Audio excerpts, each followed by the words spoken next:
കൊല്ലം മുഖത്തല നടുവിലക്കരയിൽ മധ്യവയസ്കൻ തീപ്പൊള്ളലേറ്റ് മരിച്ചു. കാവനാട് കന്നിമേൽച്ചേരി സ്വദേശി ദയാനിധിയാണ് മരിച്ചത്. പുരയിടത്തിന് തീയിട്ടത് ആളിപ്പടർന്നു. അണയ്ക്കാൻ ശ്രമിക്കുന്നതിനിടെ അപകടത്തിൽപ്പെടുകയായിരുന്നു.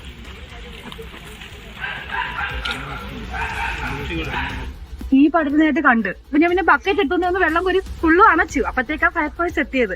പിന്നെ ഞങ്ങള് അണച്ചണച്ച് വന്നപ്പോ ഒരു ആള് കടക്കുന്നതായിട്ട് കണ്ടു. പിന്നെ ഞങ്ങൾ ഇവിടെ കൊണ്ട് കൂവി വിളിച്ച് ആൾക്കാർ കൂടി. അപ്പോഴത്തേക്ക് പിന്നെ ഇവിടെ എല്ലാവരും കൂടെ വന്ന് പിന്നെ ഫയർഫോഴ്സ് ഒക്കെ വന്ന് തീ അണച്ചു.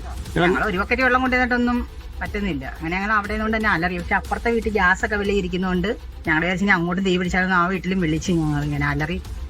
അവരുടെ വീടെന്ന് വെച്ചാൽ ഓണറുടെ വീടാ, വാടകയ്ക്ക് കൊടുക്കുക. തീയൊന്നും ഇവിടെ നമ്മള് അങ്ങനെ മരുന്ന് പോകുന്ന കണ്ടിട്ടുള്ളു. ലിജുവിന്റെ വിവരങ്ങൾ നൽകാനായി. ലിജു, എപ്പോഴാണ് ഈ ദാരുണമായ സംഭവം നടക്കുന്നത്? അജി, ഇന്ന് ഉച്ചയ്ക്ക് 12 മണിയോടെയായിരുന്നു മുഖത്തല അൻസായി മുക്കിൽ വെച്ച് ഇത്തരത്തിലൊരു തീപിടുത്തം ഉണ്ടാവുകയും ആ തീപിടുത്തത്തിൽ കാവനാട് ചന്ദ്രിക ഭവനിൽ ദയാനിധിക്ക് ജീവൻ നഷ്ടപ്പെടുകയും ചെയ്തത്. 55 വയസ്സായിട്ടുണ്ടായിരുന്നു ഇയാൾ.